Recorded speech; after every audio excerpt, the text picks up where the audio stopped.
কলিকাতা বিশ্ববিদ্যালয় BA second সেমিস্টারে ইতিহাসে অনার্স পরীক্ষার্থী যারা রয়েছো, তোমরা যে ইতিহাসের সেক পেপার পরীক্ষা দেবে সেক 2, তো তোমাদের এই পেপারে নাম দেওয়া আছে সাংস্কৃতিক ঐতিহ্য এবং পর্যটন সম্পর্কে ধারণা, যেটা নিচে লিখে দিয়েছে understanding culture, heritage and tourism.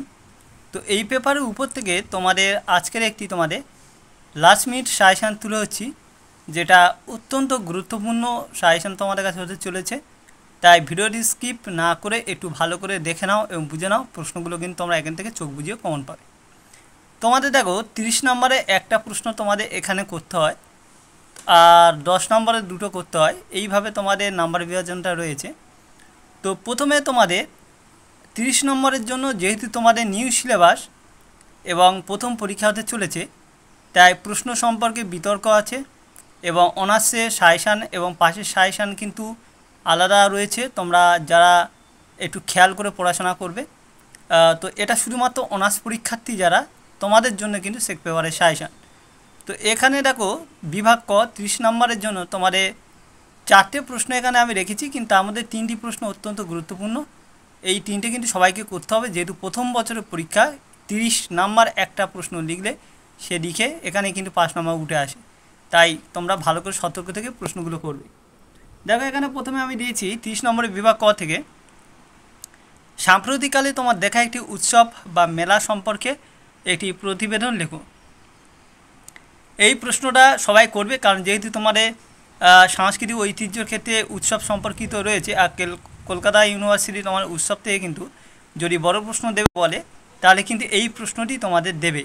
তো এখানে তোমাদের নানা রকম মেলা রয়েছে, সাগর মেলা হতে পারে বা সুন্দরবনের রাসমেলাও হতে পারে।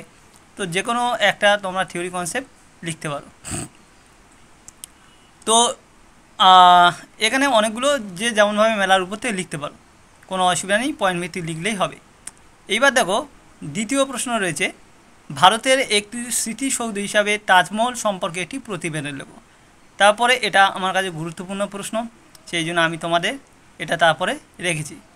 3 নম্বর রয়েছে একটি মিউজিয়াম বা সংগ্রহশালা সম্পর্কে প্রতিবেদন লেখো, যেটা তোমরা আগে একবার দিয়েছিলে, পরীক্ষা এটা এসেছিলো। এই 3টে প্রশ্ন খুব গুরুত্বপূর্ণ প্রশ্ন। এই 3টি প্রশ্ন তোমরা সবাই ভালো করে তৈরি করবে। এই 3টে হয়ে গেলে আরও একটি দেখো মুর্শিদাবাদ হাজারদুয়ারি প্রসাদ সংগ্রহশালার উপরে একটি প্রতিবেদন লেখো। তো এই 4টে প্রশ্ন তোমাদেরকে সবাইকে ভালো করে কিন্তু করতে হবে। এইবারে চলে যাই আমরা বিভাগ খ।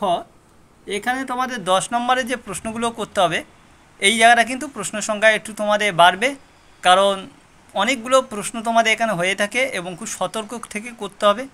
তাই যে প্রশ্নগুলো বলছি এইগুলো করলে 100% কিন্তু তোমরা এখান থেকে কমন পাবে। আর একটা জিনিস, যারা চ্যানেলে কিন্তু নতুন, ভিডিওটি প্রথম দেখছো, তাদেরকে বলবো তোমরা কিন্তু অবশ্যই চ্যানেলটিকে সাবস্ক্রাইব করো, তাহলে কিন্তু তোমাদের প্রয়োজনীয় তথ্যগুলো যখন যেটা দেওয়া হবে সঙ্গে সঙ্গে পেয়ে যাবে, বা উত্তরগুলো যখন দেওয়া হবে তখন তোমরা অনেকটা পেয়ে যাবে। কিন্তু একে থেকে প্রশ্ন দেখো, ঐতিহ্য বলতে কী বোঝো?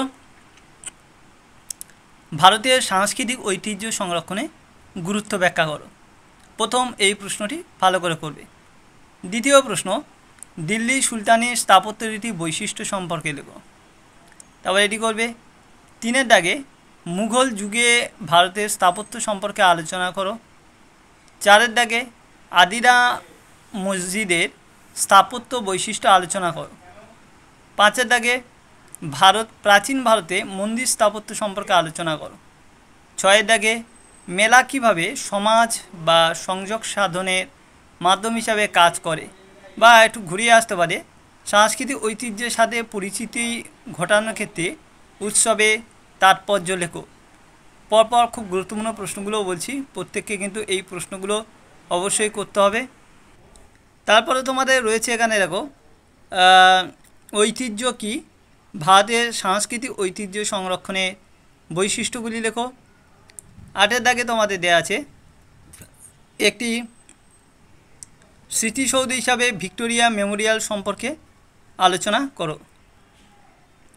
9-এর দাগে দেখো প্রাচীন ভারতে চোল মন্দির স্থাপত্য বিষয়ে আলোচনা করো।